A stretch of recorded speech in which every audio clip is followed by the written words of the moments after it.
முதலமைச்சரோட மனைவியா இருக்க ஒரு மனைவி விரும்புவாங்களா இல்ல வந்து ஒரு டிஎம்கே கட்சியில எம்எல்ஏவா இருக்க விரும்புவாங்களா? எதனால வந்து இந்த சூழ்நிலையில எலெக்ஷன் வர போறப்ப இந்த ஒரு முடிவு எடுத்தாங்க? ரெண்டாவது கல்யாணம் பண்ண போறாரு, என்ன பண்ண, யார பண்ண போறாரு? யார பண்ண உங்களுக்கு பிடிக்கும்? தமிழ்நாட்டு தமிழனா சொல்றேன், நாங்க காட்டி கொடுக்க மாட்டோம், உனக்கு கூட்டி கொடுக்கும். திமுக காரங்கிறது எவ்வளவு பச்சை திமுக காரனா இருக்கு. எங்க தலைவர் பொண்டாட்டியே வேணாம், மக்களுக்காக செய்ய போறேன் அப்படின்னு சம்பாதிச்ச அத்தனை மக்களுக்கு அள்ளி கொடுக்கறதுக்காக வந்திருக்காப்ல. ஒரு உச்சபட்ச நடிகர் இப்ப நாளைக்கு அவர் எலெக்ஷன் அவரோட பேர் அந்த நேரத்துல கெடுக்கல அப்படின்னா அவர் தான் சிஎம், நெக்ஸ்ட் சிஎம் அப்படின்ட்டு எல்லாருமே பேசிக்கிற ஒரு தலைவர் அவரு. இப்ப அவரு ஒரு முதலமைச்சரோட மனைவியா இருக்க ஒரு மனைவி விரும்புவாங்களா இல்ல வந்து ஒரு டிஎம்கே கட்சியில எம்எல்ஏவா இருக்க விரும்புவாங்களா? எதனால வந்து இந்த சூழ்நிலையில எலெக்ஷன் வர போறப்ப இந்த ஒரு முடிவு எடுத்தாங்க? ஏங்க என்னங்க கேள்வி கேக்குறீங்க? இதெல்லாம் ஒரு கேள்வியா?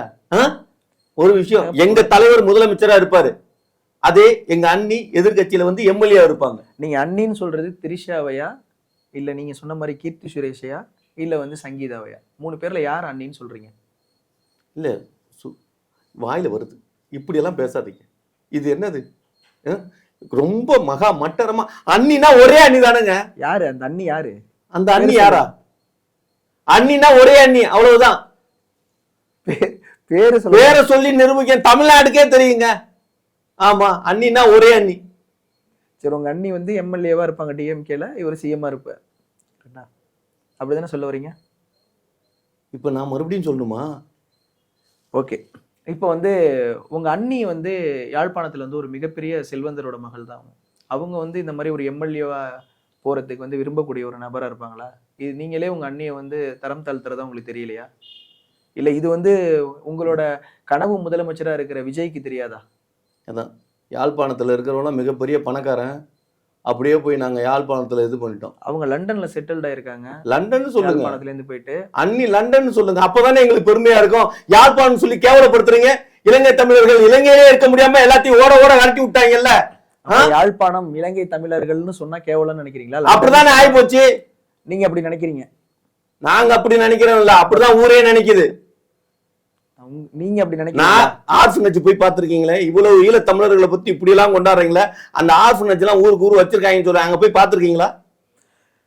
பாத்தீங்களா? பாக்கலையா? பாக்கல.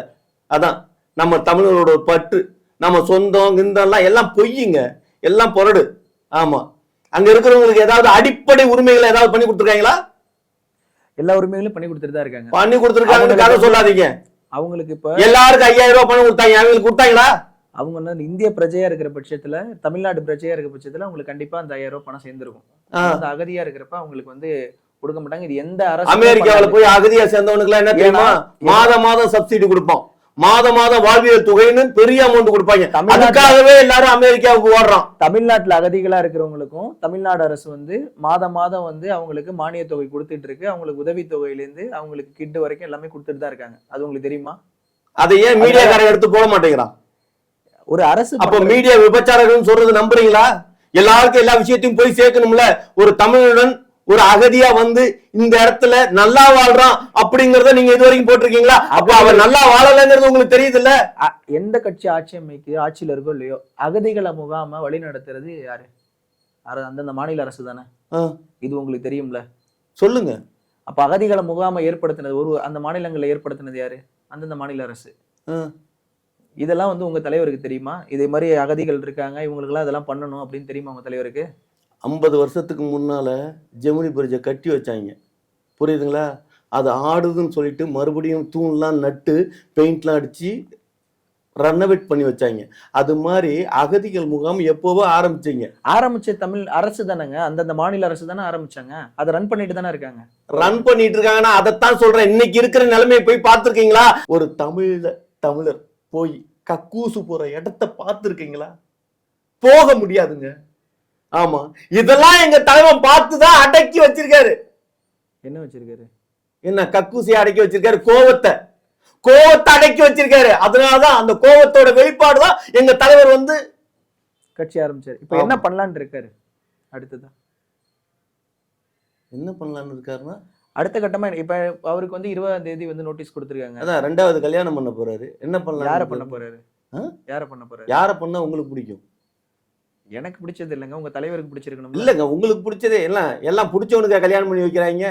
எல்லா பெற்றோர்களும் பிடிச்சவங்க கல்யாணம் பண்ணி வைக்கிறாங்க. உங்க தலைவர் உச்சபட்ச நீங்க சொல்லுங்க, உங்களுக்கு யார பிடிக்கும் சொல்லுங்க, அவங்கள கல்யாணம் பண்ணலாம். நீங்க சொல்லுங்க, யார வேணும்னு சொல்லுங்க, அவங்கள கல்யாணம் பண்ணுவோம், நம்ம ஏற்பாடு பண்ணுவோம். உங்க தலைவர் வந்து உச்ச ஏங்க நாங்க காட்டி தான் கொடுக்க மாட்டோம், ஆனா கூட்டி கொடுப்போம். சொல்லுங்க யாருன்னு சொல்லுங்க. நீங்க டிவி கேக்கு பொருந்தது இல்ல. எது நீங்க சொல்றது டிவி, இப்ப நீங்க டிவி கே தொண்டனா சொல்லிருக்கீங்க, டிவி கேல உள்ள தொண்டர்களுக்கு இது பொருந்தும். தமிழ்நாட்டு தமிழனா சொல்றேன், நாங்க காட்டி கொடுக்க மாட்டோம், ஆனா கூட்டி கொடுப்போம். தமிழர்கள் யாரும் அப்படி கூட்டி கொடுப்போம்னா என்ன, ஒரு ஏழைக்கு 10 ரூபா கொடுக்குற இடத்துல 20 ரூபா கூட்டி கொடுப்போங்கிற. நீங்க என்ன நினைக்கிறீங்க? அதுதான் நானே கேட்டேன், 20 ரூபாங்கிறத 50 ரூபாயா கூட்டி கொடுப்பீங்களான்னு. அதை தான் சொல்றேன், ஏன்னா அப்படிதான் நாங்க கூட்டி கொடுப்போங்க. இது வரைக்கும் மாநில அரசு ஒரு விஷயம் பண்ணிக்கிட்டு இருக்கு. நீங்க வந்தா என்ன கூட்டி கொடுக்க போறீங்க? இப்ப விஜய் சிஎம் ஆனா என்ன கூட்டி கொடுக்க போறாரு அப்படின்னு நான் கேட்கிறேன் உங்கள்ட்ட. அதைத்தான், அதே தான் நானும் சொல்றேன். இவங்க கூட்டி கொடுத்ததை விட நாங்க இன்னும் அதிகமா கூட்டி கொடுப்போங்கிற. இப்ப விஜய் சிஎம் ஆனா என்ன அதிகமா கூட்டி கொடுப்போம்? ஆமா, அவ்வளவுதான். என்னென்ன கூட்டி கொடுப்பீங்க? எந்தெந்த துறையில கூட்டி கொடுப்பீங்க அப்படின்னு சொல்லுங்க. எல்லா துறையிலயே எந்த துறையில தான் கூட்டி கொடுக்க முடியுமோ அந்த துறையில தான் கூட்டி கொடுத்துருவோம். சரி, ஓகே. இப்போ வந்து அவரோட மனைவி வந்து விவாகரத்து வழக்கு தொடர்ந்ததுக்கு பின்னணியில வந்து டிஎம்கே தான் இருக்காங்கன்னு சொல்லுவீங்க, சரியா? அப்புறம் வேற யார் இருக்கா? ஒரு விஷயம் தெரியுமா? எங்க அண்ணி, அவங்க யாரு, சங்கீதா அண்ணி. லிப்ஸ்டிக் இந்த முறையாவது சரியா பேரை சொன்னீங்க. ஹலோ, எனக்கு ரொம்ப லிப்ஸ்டிக் கன்ஃபியூஷனா பாத்தீங்களா? சிகப்பு கலர் லிப்ஸ்டிக் போட்டிருக்காங்க. கண்ணு மை பாத்தீங்களா? கருப்பு மை போட்டிருக்காங்க. இதுல இருந்து என்ன தெரியுது? என்ன தெரியுது? திமுக காரங்க தெரியல, திமுக காரனோட சதின்னு தெரியல. கண்டிப்பா தெரியுதுதான், தெரியுதுல்ல. வந்து உங்க அண்ணி சங்கீதா விஜய் மேல வழக்கு தொடர்ந்ததுக்கு பின்னாடியும் வந்து காரணமா டிஎம்கே தான் இருக்காங்க. அப்புறம் அதை தவிர வேற யாருங்க? அவங்க போட்ட லிப்ஸ்டிக், அவங்க போட்ட கண்மை, அதுல இருந்தே தெரிய வேணாம். லிப்ஸ்டிக் சிகப்பு, கண்மை கருப்பு, அப்ப கருப்பு சிவப்பு எல்லாம் ஒத்து போகுதுல்ல. கொஞ்சம் கூட யோசிக்க வேணாமா? ஏங்க என்ன மாதிரிலாம் யாரும் யோசிக்க மாட்டேங்கிறீங்க? அறிவு எனக்கு மட்டும்தான் இருக்கணுமா? பகிர்ந்து எல்லாத்துக்கும் இருக்க கூடாதா? படிக்கலையா? படிங்கடா படிங்கடான்னு சொன்னதெல்லாம் படிக்காம இருந்தா ஒரு புரிதல்கிறதே இல்லாம இருக்கு. இந்த மாதிரி டிவிகே தொண்டர்களால தான் யோசிக்க முடியும். டிவிகே தொண்டனால மட்டும்தான் யோசிக்க முடியுமா? அதான் என்ன தெரியுமா, எல்லாம் படிச்சுட்டு அமெரிக்காவுக்கு போய் வேலை செய்யறதுக்கு வேலைக்காரனா இருக்கிறது தான் பாக்குறீங்க. வந்து முதலாளியா இருக்கிற பக்குவம் வந்து டிவிகே காரன்ட்ட மட்டும்தான் இருக்கு. அதனாலதான் எல்லாரும் இங்க இருக்கும். இப்போ வந்து உங்களோட அண்ணி வந்து சங்கீதான்னு சொன்னீங்க. இப்ப இதுக்கு முன்னாடி உங்களோட ஒரு நேர்காணல் பார்த்தேன், அதுல உங்க அண்ணி திரிஷான்னு சொல்லியிருந்தீங்க. நாளைக்கு வேற ஒரு அண்ணி வரும், என்ன பிரச்சனை? இப்ப எங்க அண்ணன் எதெல்லாம் பண்றாரோ அதெல்லாம் எனக்கு அண்ணி தான். என்ன பிரச்சனை? அப்ப திரிஷா உங்க அண்ணி தான். எல்லாருமே எனக்கு அண்ணி தான். ஏங்க அண்ணனுக்கு கூட இருந்தாவே அண்ணி தான் இல்லையா? உண்டா இல்லையா? இப்போ உங்களுக்கு ஒரு அண்ணன் இருக்காரு, அண்ணனோட மனைவி, அண்ணனோட துணைவி, அண்ணனுக்கு என்னெல்லாம் இருக்கு அதெல்லாம் உங்களுக்கு அண்ணியா இல்லையா? உண்டா சொல்லுங்க. அண்ணி தானே. அப்ப அண்ணி, அப்ப அண்ணனா நினைக்கிறவங்க எல்லாருமே நமக்கு அண்ணி தானே. உங்க அண்ணனுக்கு அவங்க இணைவியா துணைவியா இருக்காங்க திரிஷா, சரியா? இணைவி வேற துணைவி வேற. ஒரே ஆளு எப்படி இணைவியாகவும் துணைவியாகவும் இருக்க முடியும்? அப்போ உங்க அண்ணனுக்கு வந்து திரிஷா யாரு? உங்க விஜய் அண்ணாக்கு திரிஷா யாரு? இணைவியா துணைவியா மனைவியா? பத்திரிகைக்காரன் சொல்லுவோம் பாருங்க, அடுத்த வாரம் சொல்லுவோம். என்கிட்ட கேட்கிற கேள்விக்கு பத்திரிகைலாம் அடிச்சிட்டாங்களா? எல்லாமே பத்திரிகை தானே அடிப்பாங்க. பத்திரிகை அடிச்சு தானே எல்லாத்தையுமே பண்ணும், அதானே முறை. ஆமா, பத்திரிகை போறதுக்கு முன்னால நம்ம போடுறது தப்பு இல்லையா? எலெக்ஷனுக்கு முன்னாடி 2வது திருமணம் நடந்துரும். என் தலைவன் பண்ற ஒவ்வொன்றுமே முதல் தான், 2வதுங்கிறதே கிடையாது. 2வது பண்றதுக்கு நாங்க என்ன வேணாங்க? கேடு கட்டவனுங்களா இல்ல நாதாரியா? 2வது திருமணம் பண்ண 2வது அதெல்லாம் கிடையாதுங்க. யாருங்க சொன்னது? ஆமா, நீங்க தான் வந்து திரிஷா வந்து உங்களோட அண்ணி அப்படின்னு சொல்லிட்டு இருக்கீங்க. விஜய் தான் வந்து ஒன் சைடா லவ் பண்றாங்கன்னு இன்னைக்கு காலைல வந்து பாடகி நடிகையுமான சுசித்ரா வந்து ஒரு வீடியோ வெளியிட்டு இருக்காங்க, பாத்தீங்களா? அத ஒரு விஷயம் தெரியுமா, நல்லா தெரிஞ்சுக்கங்க. இந்த மாதிரி இந்த சுசித்ராலாம் அப்பப்ப தன்னை பிரபலப்படுத்துறதுங்கிறதுக்காக ஏதாவது மீடியாவில் பேசுறதே வழக்கமா இருக்காது. இப்ப கூட எனக்கு ஆச்சரியமா இருந்தது, இந்த பெண் குயில் அண்டார்டிகாவில் நடந்து போச்சு, அதை பத்தி ஏன்டா சுசித்ரா பேசல அப்படின்னு. அது ரொம்ப ஃபேமஸ் தானே. இந்த ஜப்பான்ல குரங்கு பொம்மையை வச்சுட்டு இருந்தது, அதை பத்திலாம் ஏன்டா பேசல? இதெல்லாம் ட்ரெண்டிங் தானே. இல்லைங்க, சுசித்ரா பேச வேண்டிய விஷயத்தை பாருங்க. ஆனா சுசித்ரா சொல்லுவாங்க, எங்க தலைவரும் எங்க அண்ணிகளும் பிரியறதுக்கு காரணம் தனுஷுன்னு சுசித்ரா சொல்லலையே, உதயநிதினு சொல்றாங்க. இன்னைக்கு பாத்தீங்கன்னா ஆளை மாத்திட்டாங்க. யார் மாத்துனது? ஏன்னா தனுஷ் கிடையாது. தனுஷை தான் எல்லாரும் சொல்லுவாங்கன்னு அவங்க சொல்றாங்க. எல்லாரும் சொல்லுவாங்க, ஆனா தனுஷ் கிடையாது, உதயநிதின்னு சொல்றாங்க. இதுல இருந்தே தெரியல தனுஷ் எவ்வளவு நல்ல பையன்னு. உங்க அண்ணி வந்து விஜய லவ் பண்ணல, உதயநிதி தான் லவ் பண்றாங்கன்னு சொல்றாங்க. அது உண்மைங்கிறீங்களா நீங்க? உதயநிதி யார் லவ் பண்ணல? உதயநிதி இந்த தமிழ்நாட்டு மக்களை லவ் பண்ணிட்டு இருக்காப்ல, தெரியுமா? தெரியுமா தெரியாதா? அது அவரை நேசிக்கிற தொண்டர்களுக்கு தெரியும், தமிழ்நாட்டு மக்களுக்கு தெரியும். நான் உங்களுக்கு திரிஷா உதயநிதியை லவ் பண்றது தெரியுமான்னு கேட்டேன். ஏங்க அவர் எல்லாரையுமே லவ் பண்றாருங்க. திரிஷாவை மட்டும் லவ் பண்றாருன்னு சொல்லி ஒதுக்கி வைக்காதீங்க. வேற அவரை யார் வந்து ஒதுக்கி வைக்காதீங்க. உதயநிதி ஸ்டாலின் வேற யாரெல்லாம் லவ் பண்றாரு? எல்லாரையும் பேர் ஆமா. மென்ஷன் பண்ணுங்க. ஐயோ, நீங்க பேரை மென்ஷன் பண்ணோம்னா லிஸ்ட படிக்கிறதுக்கே 5 நாள் ஆகுங்க. தெரிஞ்ச ஒரு குறிப்பிட்ட நபர் ஒரு 2 பேர் சொல்லுங்க. நீங்க டெலிபோன் டைரி இருக்கு இல்லையா, அத வந்து அப்படியே பிரிச்சுட்டு அப்படியே எங்க தலைவர் பேரை படிக்க படிக்க படிக்க உங்க உதயநிதி மனசுல இருக்கிற எல்லா லவ்ஸ் தான். ஆமா, சரி, ஓகே. உனக்கு தெரியுமா உதயநிதி கையில பேண்டட் போட்டு கட்டு போட்டிருந்தாரு தெரியுமா? எதுக்காக? எல்லாம் லவ்ங்கிறப்ப இப்படி வச்சு இப்படி எல்லாம் மடக்கணும் இல்லையா, ஒரு கையை இப்படி காட்டணும் இல்லையா, அதுக்கு ஓவரா மடக்கிறப்ப கை இதாயிருச்சா. அந்த லவ் சிம்பிள் காட்டலாங்கிறதுக்கு இப்படி காட்டலாம்னு ட்ரை பண்றப்ப எப்படி காட்டினாரு காட்டுங்க. அவர் இப்படி காட்டிட்டாரு. இப்படி காட்டினா ரெட்டல் இல்ல, ஏடிஎம்கேல இப்படி காட்டுல, அதானே லவ் சிம்பிள். அது இப்படி ட்ரை பண்றப்ப கை உடைஞ்சிருக்கு. அதனாலதான் கட்டு போட்டிருந்தாரா? ஆமா, இதெல்லாம் தெரியாதா? அப்ப திரிஷாவும் உதயநிதி லவ் பண்றாங்க நீங்க சொல்றபடி. அவர் எல்லாரையும் லவ் பண்றாங்கன்னா திரிஷா உதயநிதி லவ் பண்றாங்க. ஏங்க ஒரு விஷயம் தெரியுமா? சுசித்ரா யார லவ் பண்றாங்க? யார லவ் பண்றாங்க சொல்லுங்க. சொல்லுங்க, நீங்க தான் சொல்லுங்க, உங்களுக்கு தான் நிறைய தெரியும். அடுத்தவங்க லவ்லாம் சொல்றாங்களே, அவங்க லவ் ஏன் சொல்ல மாட்டேங்கிறாங்க? எல்லாருமே தான் பர்சனலா மறைச்சு தெரியாம வச்சுக்கிறாங்க. இதான் ஊர் உலகத்தோட பேச்சு. சுசித்ரா யார லவ் பண்றாங்க நீங்க சொல்லுங்க, உங்களுக்கு தெரியுமா சொல்லுங்க. ஒரு விஷயம் தெரியுமா? சில பேருக்கு நாய் பிடிக்கும், சில பேருக்கு பேய் பிடிக்கும், சில பேருக்கு விஜய் பிடிக்கும். யாரை பிடிக்கிறோமோ அவங்களதான் லவ் பண்ண முடியும். புரியுதுங்களா? அவங்களுக்கு எதை பிடிக்கணும் நமக்கா தெரியும்? அவங்க தானே சொல்லணும். அவங்க இது வரைக்கும் ஏன் சொல்ல மாட்டேங்கிறாங்க? சரி, ஓகே. எனக்கு கன்ஃபியூஸா இருக்கு நீங்க சொல்றது. இப்ப திரிஷாவை அண்ணிங்கிறீங்க, இப்ப சிம்பு லவ் பண்றாங்கன்னு சொல்றீங்க. இப்ப என்ன சிம்பு எவ்வளவு கிஃப்ட் வாங்கி கொடுத்துருக்காங்க தெரியுமா? அவங்க கிஃப்ட் எல்லாம் வாங்கி வச்சுப்பாங்க. இப்ப விஜய் ஒன்னும் உங்க தலைவர் எதுவும் வாங்கி கொடுக்கலையா? ஒரு விஷயம், எங்க தலைவர் எதை கொடுத்தாலும் இந்த கையில இருந்து இந்த கை கொடுக்கறது தெரியாது, அப்படிதான் கொடுப்பாரு. அவங்க மனைவிக்கே தெரியாம தான் கொடுத்துருக்காங்க. கண்டுபிடிச்சனாலதான் விவாகரத்து வரைக்கும் வந்திருக்கு. தெரியுதா? எந்த பொண்டாட்டிக்கு கொடுக்க பிடிக்கும்? எல்லாத்தையும் அமுக்கி வீட்டுக்குள்ளார வச்சுக்கிறதா பிடிக்கும். அதனாலதான் எங்க தலைமை பொண்டாட்டியே வேணாம், மக்களுக்காக செய்ய போறேன் அப்படின்னு சம்பாதிச்ச அத்தனை மக்களுக்கு அள்ளி கொடுக்கறதுக்காக வந்திருக்காப்ல.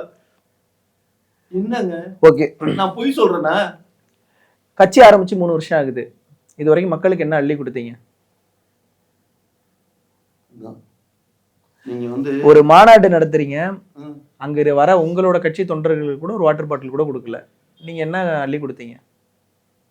அதாவது இந்த திமுக காரங்கிறது அப்பட்டமா தெரியுது. கருப்பு நான் திமுக காரன் இல்லைங்க, கருப்பு தாடி தெரியுதுங்க, அப்பட்டமா கருப்பு தாடி தெரியுதா? அப்புறம் திமுக காரங்கிறது எவ்வளவு பச்சை திமுக காரனா இருக்கீங்க. சிறியதா அந்த பச்சை லைட் எரியுதுல, இதுல இருந்தே தெரியுது பச்சை திமுக. அங்கேயும் பச்சை லைட் தான் எரியுது, கருப்பு கோட்டு தான் போட்டிருக்கீங்க. நான் இல்லைன்னு சொல்லியே. நீங்களும் திமுக காரன் தான்.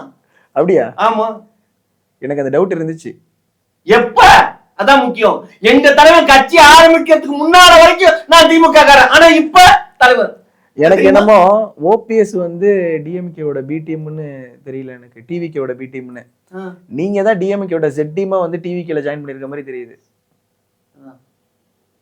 ஏன் நெத்தில கோடு போட்டிருக்கோமே, அந்த 3% ஆட்களோட பிஜேபியில ஜாயின் பண்ணிக்கீங்களேன். நாங்க தான் 1500 கோடி ரூபாய் விஜய்க்கு கொடுத்தோம். டிவிகே பிஜேபியோட B team, Tamil Nadu B team தானே சொல்றாங்க.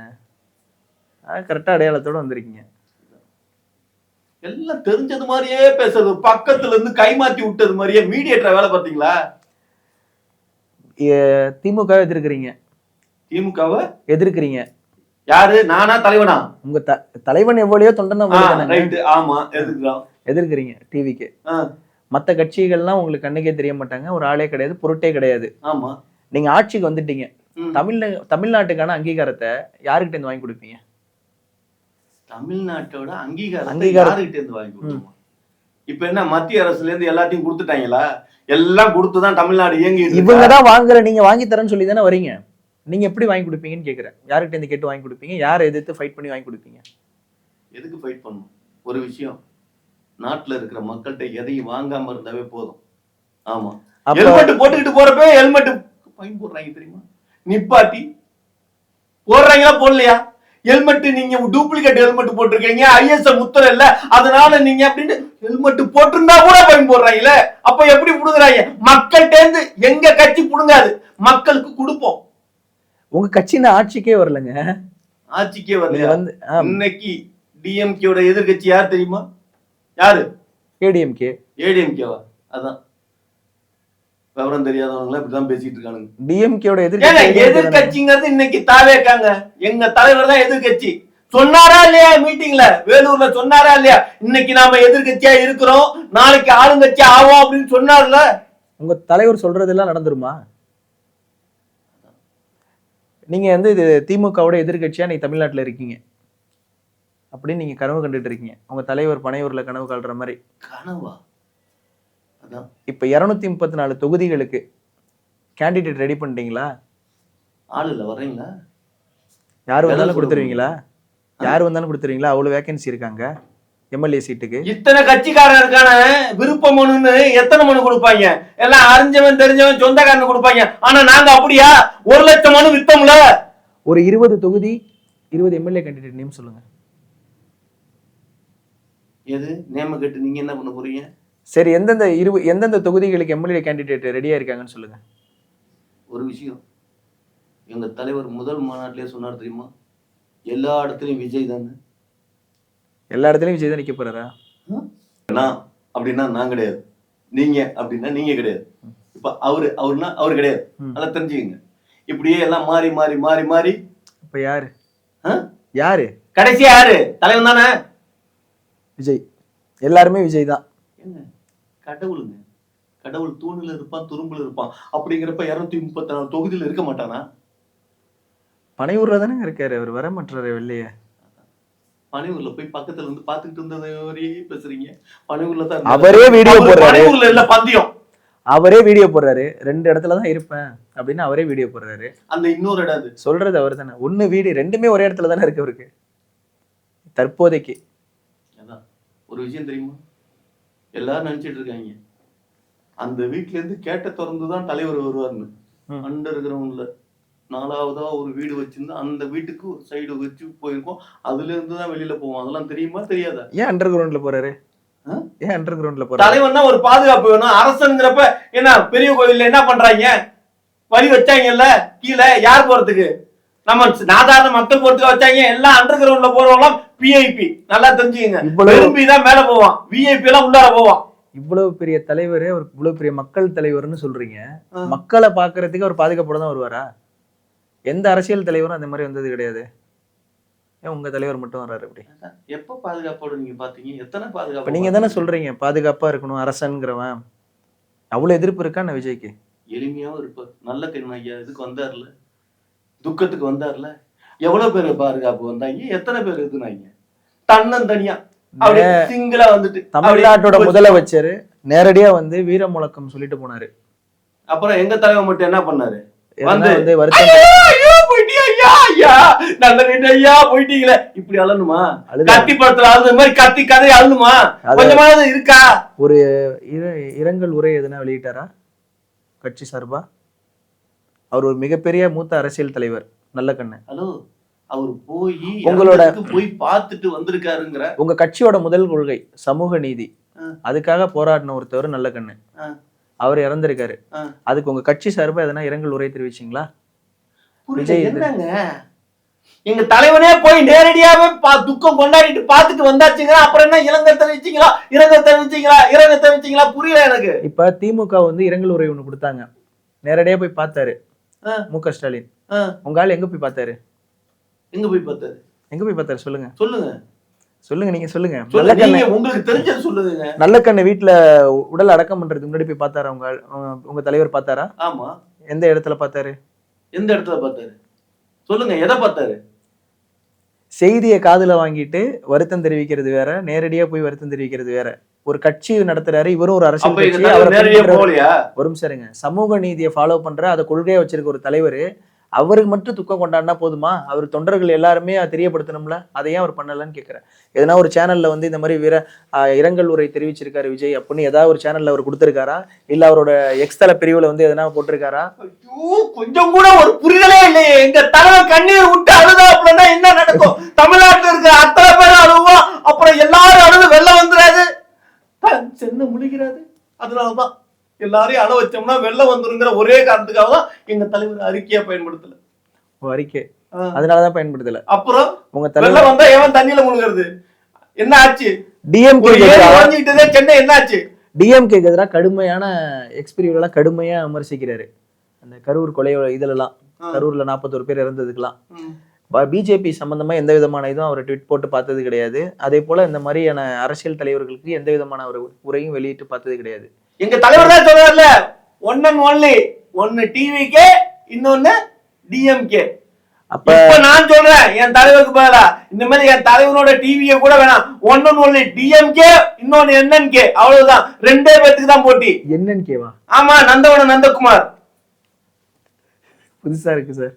புதுசா இருக்கா? ஒரு விஷயம், இன்னைக்கு ஆரம்பிக்கிறீங்களா கட்சி? கட்சி ஆரம்பிக்கிறோமோ, தனி ஒருவன் சுயேட்சையா ஓட்டு போடுறதுக்கு நின்னா அப்படி நிக்கணும். புரியுதுங்களா? ஆமா, எங்க தலைவனோட கம்பேர் பண்ணி போட்டிக்கே தகுதி இல்லாதவர்கள் டிஎம்கே காரங்க, தெரியுமா? எங்க தலைவனோட போட்டி போடுறதுக்கு தகுதியே கிடையாது. நீங்க தான் டிஎம்கே வந்து அவங்களோட நாங்க தான் போட்டின்னு சொல்றீங்க. அவங்க உங்களை பொருட்டா கூட மதிக்கல. வேற அவங்க மட்டும் இல்ல, ஒரு எந்த விதமான கட்சியும் மதிக்கலையே. இது வரைக்கும் முக ஸ்டாலின் ஒரு இடத்துல கூட ஐயா அவருதான் விஜய்ங்கிற பேரை யூஸ் பண்ணவே இல்லை. பண்ண வேண்டிய அவசியம் இல்லையே. பயந்துட்டாருங்க. அவர் பண்ண வேண்டிய அவசியம். அவர் பயந்துட்டாரு தெரியுமா? அவரு தமிழ்நாட்டோட முதலமைச்சர். அவர் பயப்பட வேண்டிய ரீசன் என்ன இருக்கு? இவர் ஒரு தமிழ்நாட்டு முதலமைச்சர் பயந்து போய் எல்லாத்தையும் வாங்க வாங்கன்னு கூப்பிடுறாருல. நீங்க இருந்தா கதவை திறந்து வச்சு வாங்க வாங்கன்னு கூப்பிட்டீங்க. கூப்பிடல. லயோலா மணியும் ராஜ்குமாரும் சொன்னாங்களே கதவு திறந்து இருக்கிறது வருவாங்க. உங்க விஜயே சொன்னாரே மாநாட்டுல, அவங்களும் வரலாம் இல்லையா? நாங்க திரைப்பட பாணியில கட்சிக்காரனையும் கூப்பிடல, மக்களை கூப்பிட்டுருக்கோம். நாங்க கதவு திறந்து வச்சு கூப்பிட்டோம்னா மக்களை கூப்பிட்டுருப்போம். மக்கள் எங்கள் பக்கம் இருக்கிறப்ப எங்களுக்கு என்ன பயங்கற? இப்ப அப்பனா தனிச்சுதான் போட்டு யாரோடையும் கூட்டணி கிடையாது, மக்களோட மட்டும்தான் கூட்டணி. யாரும் வரல, அதான் கேட்கல. இல்ல அப்ப நாங்க தனியா தான் நிக்கிறோம். இல்ல இதுக்கு மேல யாராவது வருவாங்கன்னு எதிர்பார்க்கறீங்களா? எவனாவது நிப்பானா? இதுக்கு மேல யாராவது வருவாங்கன்னு எதிர்பார்க்கறீங்களா? ஏதாவது ஒரு கட்சி வந்து உங்களோட கூட்டணி வைக்கிறதுக்கு? நான் தான் திருப்பி திருப்பி சொல்றேன், நாங்க தேர்தலுக்கு முன்னால கூட்டணி கிடையாது, தேர்தலுக்கு அப்புறம் கூட்டணி தான். தொங்கு சட்டம்னு ஒண்ணு இருக்கு, அது மூலியமா எங்க தலைவர் சிஎம். இதான் நடக்க போற சம்பவம். தொங்கு சட்டம்ங்கிறது வந்து இப்ப பெரும்பான்மையோட கம்மியா ஒரு தொகுதி ஜெயிச்சு மிச்சம் உள்ள தொகுதிகளில் வந்து ஒரு எம்எல்ஏக்களோட ஆதரவோட சட்டமன்றத்துல தீர்மானம் ஏற்படுத்தி முதலமைச்சராக்குறது. இதுதான் வந்து தொங்கு சட்டமன்றம். அப்படின்னா 234 தொகுதியில தனிச்சு போட்டியிற டிவிக்கு எத்தனை தொகுதிகள்ல ஜெயிக்கும்? அத்தனை தொகுதியிலையும் ஜெயிச்சா ஏங்க தொங்கு சட்டமன்றம், தொங்கு சட்டத்துல ஏங்க நீங்க முதலமைச்சராக போறீங்க? ஒரு எம்எல்ஏ கூட ஜெயிக்காம 8% அப்படிங்கறத சொன்னாங்க தெரியுமா? ஆமா, 8% வாக்கு வாங்கியிருக்காங்க. யாரு? நாம் தமிழர் கட்சி. அது மாதிரி நாங்க வாக்கு வாங்க மாட்டோம்னு என்ன நிச்சயம்? நீங்க 234 தொகுதிகள்லயும் வாக்கு வாங்கணும்னா 55% 60% வாக்கு வாங்கணும். அந்த மாதிரி வாங்கிடுவீங்களா? அப்புறம் விஜய் ரசிகர்கள்ல பாதி பேர் 18 வயசுக்கு கீழ உள்ளவங்க ஓட்டரடியா பேசவே வேணாம், முகத்தை இப்படி காட்டினா போதும், அத்தனை பேர் அப்படி ஓட்டு போட்டுருவோம். இன்ஸ்டாகிராம்லயும் ட்விட்டர்லயும் ஒருத்தங்க 4 அக்கௌண்ட் யூஸ் பண்றாங்க. ஸோ அதுல வர ஷேர்ஸை வச்சு நீங்க வந்து இதெல்லாம் ஓட்டா கன்வெர்ட் ஆகும்னு நினைக்கிறீங்களோன்னு தோணுது. உங்களுக்கு தெரியல, உங்களுக்கு எப்படி சொல்றதுன்னே தெரியல. பிலிக்ஸ் ஜெரால்டு தெரியுமா? தெரியும். 2வது முறையா சொல்றீங்க. அது 2வது முறையா சொல்றேன். அவர் தான் எங்க கட்சியோட குலசாமி. இத மக்கள்கிட்ட கொண்டு போய் சேர்த்தது யாரு? அந்த பிலிக்ஸ் ஜெரால்டு. எலெக்ஷன் நடக்க போறது தமிழ்நாட்டுல. அந்த 2.3 மில்லியன் வியூஸ் போனதுல பாத்தீங்கன்னா மலேசியா பிளஸ் வந்து பிரான்ஸ், இந்த மாதிரியான கண்ட்ரீஸ்ல வந்து வியூஸ் போயிருக்கு. அவங்க யாரும் இங்க வந்து ஓட்டு போட முடியாது. எல்லாம் தமிழ் தானே. தமிழோட அத்தனை சப்போர்ட் நமக்கு இருக்குல்ல. ஒரு விஷயம் தெரியுமா? நீங்க என்ன நினைச்சிட்டு இருக்கீங்க? மலேசியாவுல இருக்கிற ஒரு தமிழன் அங்க இருந்து தமிழ்நாட்டுல இங்க இருக்கிறவனுக்கு போட வைக்கிறான். ஒரு விஷயம், அங்க இருந்து எல்லா பையனும் பணம் அனுப்புறதுனால இங்க வாழ்ந்துட்டு இருக்கான். அவரோட யூடியூப்ல ஜிபே நம்பர் எது QR கோட போட்டு வச்சிருக்காரு. இந்த பணம்லாம் எவன் போடுறான்? இங்க இருக்கிற பிச்சைக்கார வேலை போடுறான், அங்க இருக்கிறவன் பணம், அங்க இருக்கிறவனுங்க பணத்தை அனுப்புறாங்க. இதே நாம் தமிழர் சீமானு எவ்வளவு QR கோடு வச்சிருக்காரு தெரியுமா? எல்லாம். அதனால அவங்க சப்போர்ட் நமக்கு தேவை. அப்ப டிவிக்கும் ஓட்டுக்கு பணம் கொடுக்க போறீங்க இந்த எலெக்ஷன்ல? ஓட்டுக்கு பணம் கொடுக்க போறோமா? ஆனா மக்கள் மூலியமா கொடுக்க போறீங்க. அங்க இருக்கிற தமிழர்கள் மூலியமா இங்க இருக்கிற தமிழர்களுக்கு ஓட்டுக்கு பணம் கொடுத்து ஓட்டு வாங்க போறீங்க. தலைவன் ஓட்டுக்குன்னு சொல்லி எங்கேயாவது யாருக்காவது பணம் கொடுத்துருக்காரு? ஏன்னா இது வரைக்கும் உங்க தலைவர் எந்த எலெக்ஷன்லயும் நிக்கல. முதல் தேர்தலே இப்பதானே சந்திக்க போறாரு. பணம் கொடுக்கறது சட்ட விரோதம், சட்டத்துக்கு புறம்பான விஷயம். புரியுதுங்களா? வரி கட்டாம இருக்கிறது, வாங்கின காருக்கு வரி கட்டாம இருக்கிறது. கட்டபொம்மன் கட்டினானா? கட்டபொம்மன் கட்டானா? கட்டபொம்மன் வந்து ஆங்கிலேயரை எதிர்த்து போராடினாரு. அதே மாதிரி இந்த அரசாங்கத்தை எதிர்த்து எங்க தலைவன் போராடுறான். தப்பான அரசாங்கம், ஆங்கிலேயரோட மோசமான அரசாங்கமா இருந்தது. அப்ப வந்து விஜய் வந்து ஆட்சிக்கு வந்தா எந்த வரியும் கிடையாது, வரி விலக்கு எல்லாத்துக்கும். எல்லாத்துக்கும் வரி விலக்கு. இது வந்து அவன் சம்பாதிச்சு அவன் சாப்பிடு. இது வரைக்கும் எங்க தலைவர் எந்த வரியும் கட்ட வேணாம் கொடுத்தானுங்களா? இல்ல எங்க தலைவனை வச்சு ஏதாவது படம் எடுத்திருக்கானுங்களா? என்ன பண்ணிருக்காங்க இவங்களுக்கு வரி கட்டுறதுக்கு? ஒண்ணு சொல்லுங்களேன். இல்ல அந்த ரோல்ஸ் ராய்ஸ் கார் போகுது, 1 கிலோமீட்டருக்கு 1.5 லிட்டர் பெட்ரோல் குடிக்கும் தெரியுமா? ஏதாவது 1 லிட்டர் பெட்ரோல் போட்டிருக்காங்க? எளிமையா வாழ்றவரு எதுக்காக வந்து அவ்வளவு காஸ்ட்லியான கார் வாங்கணும்? மக்களோட தலைவர் அவரு. அதாவது எவ்வளவு கேனத்தனமான கேள்வியா இருக்கு. இல்ல நீங்க சொன்னீங்க செருப்புலாம் வந்து நீங்க வந்து சொன்னீங்க செருப்புலாம் சாதாரண செப்பல் போட்டிருக்காரு அவரு அப்படின்லாம் சொல்லியிருந்தீங்க. ரஜினிகாந்த் போட்டாதான் சாதாரண செப்பலா? எங்க தலைவன் போட்டா சாதாரண செப்பல் கிடையாதா? இல்ல அப்புறம் இவ்வளவு காஸ்ட்லியான ஒரு கார்ல ஏன் போன ஒரு மக்களோட தலைவர்? அதான் நீங்க நினைக்கிறது என்ன தெரியுமா? பணக்காரன் செப்பல் வெறும் வாறு வச்ச செப்பல் போட்டிருக்கான்னா நீ நினைக்கிறது 100 ரூபாய் செப்பலை போட்டிருக்கான்னு. ரெட் டேப்னு அந்த கம்பெனியில போய் 3000 ரூபாய்க்கு கம்மியா செருப்பு கிடைக்காது. எது? வாறு வச்ச செருப்பு தெரியுமா? ஆனா தலைவர்கள்லாம் போறதெல்லாம் எளிமைன்னு நினைக்காதீங்க, எல்லாம் 30,000 ரூபாய் செருப்பு. அதெல்லாம் உங்க தலைவர் போட்டுக்கிறது எவ்வளவு? ஒரு விஷயம் தெரியுமா? 48,795 ரூபா 46 பைசா தெரியுமா? அவ்வளவுதான். அது இட்லி சாப்பிடுறோம், இட்லிக்கு என்ன சாப்பிடுறோம்? சாம்பார் சட்னி தான் வச்சு சாப்பிடுறோம். ஆனா இந்த கம்யூனிட்டி பையன் இட்லிக்கு போட்டு ஜிஎஸ்டின்னு ஒண்ணு எழுதி கொடுக்குறாங்க. நம்ம தெரியாம நாம திங்கிற ஒவ்வொரு சாப்பாட்டுலயும் ஜிஎஸ்டி வாங்குற கம்யூனிட்டி பையலுங்க. இது வந்து பாமர மக்களுக்கு இந்த மாதிரி ஒரு இது வாங்கினா வரி கட்டணுங்கிறது தெரியாது. தெரியுதா? விஜய் வந்து ஒரு பெரிய நடிகர், பெரிய அரசியல் கட்சியோட தலைவர், அடுத்து 2026 சிஎம் ஆக போறவரு. இவருக்கு கார் வாங்கினா வரி கட்டணும்னு தெரியும்ல, கட்டிருக்கணும்ல. அதே போல பணம் ஒரு திரைப்படம் நடிச்சதுக்கு வந்து சம்பளம் வாங்கினாங்கன்னா அதுக்கு வரி கட்டணும்னு தெரியணும்ல. இப்பயே அதுக்கு என்ன சொல்றீங்க நீங்க? நான் வந்து வரி வந்து நீங்க இத்தனை வருஷத்துக்குள்ள போட்டிருக்கணும், ஆனா நீங்க வந்து இப்ப போடுறீங்க அப்படிதான் சொல்றீங்க. நான் கட்டலன்னு தான் நீங்களும் சொல்றீங்க. அப்ப வரி கட்டுறதுல விஜய்க்கு உடன்பாடு கிடையாதா? இவ்வளவு நேரம் கதையா போயினா நீங்க என்ன குழந்தையாங்க? அரசாங்கத்தை கட்டி தானங்க அவனு யாரா இருந்தாலும். நீங்க கட்டுறீங்கல்ல வரி. எந்த பள்ளிக்கூடத்துக்கு படிச்சீங்க? நீங்க வரி கட்டுறீங்கல்ல. நீங்களும் விஜய் நம்மள மாதிரி சாதாரண ஒரு மனிதன், இந்த நாட்டோட பிரஜை தானே. நீங்க என்ன வரி கட்டுறீங்க? அரசாங்கத்தோட சட்டம். நீங்க என்ன வரி கட்டுறீங்க? நீங்க வரின்னு சொல்லிட்டு இருக்கீங்க. ரோட் டாக்ஸ் கட்டுறேன், வீட்டு வரி கட்டுறேன், நீர் வரி கட்டுறேன், அப்புறம் வந்து நான் சாலையை பயன்படுத்துறது சுங்க வரி கட்டுறேன், ஜிஎஸ்டி வரி கட்டுறேன், வரி கட்டுறேன். 50 வருஷத்துக்கு முன்னால இல்ல 100 வருஷத்துக்கு முன்னால நீங்க தண்ணி வரி எல்லாம் கட்டிட்டு இருந்தீங்களா? கொஞ்சமாவது யோசிங்க. வீட்டுக்கு வரி கட்டினீங்களா? இல்ல சொல்லுங்க, ரோட்டுக்கு எல்லாம் வரி கட்டினீங்களா? நம்ம ஊருங்க, நம்ம ஊரு, நம்ம யாதும் ஊரே யாவரும் கேள்வி. எங்க வேணுமாலும் போலாம், எங்க வேணுமாலும் வரலான்னு இருக்குல்ல. நம்மளா போற, நம்மளா ஊரு. என்னங்க எவ்வளவு கொடுமைப்படுத்துறாங்க. மக்களோட காசெல்லாம் புடுங்கி அம்பானிட்ட கொடுத்து வைக்கிறாங்க. மன்னராட்சியிலையும் வரி கட்டுறது இருந்திருக்கு. விளையிறதுல 1/3 பங்கு மன்னருக்கு கொடுக்கணும் அப்படின்னு வரி வாங்கியிருக்காங்க. மார்பகம் பெருசா இருந்தாவே வரி போட்டாங்களாம். ஆமா. எவ்வளவு மட்டரமான அரசாங்கமா இருந்திருக்காங்க தெரியுமா? அதே மாதிரிதான் இவங்க. இன்னும் கொஞ்ச நாள் போச்சுன்னா எங்க பெண்களுக்கு மார்பகம் பெருசா இருக்குன்னு வரி போட ஆரம்பிச்சா ரொம்ப கொடூரமா இருக்கு.